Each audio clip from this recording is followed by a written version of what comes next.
My name is Chris Ordoobadi. I'm a mechanical engineering major, and I'm expecting to graduate in spring 2027.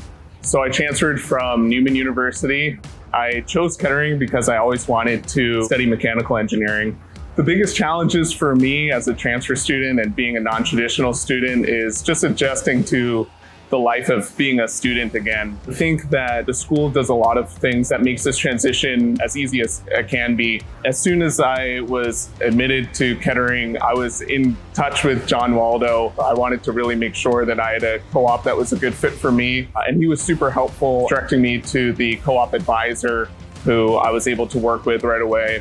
And he was also answered all my questions and concerns about my transfer credits. An advice that I would give to a student that's transferring to Kettering would be to get with the staff at Kettering early and have a good line of communication. I think getting involved with the clubs on campus is a really good way to transition back into the Kettering community.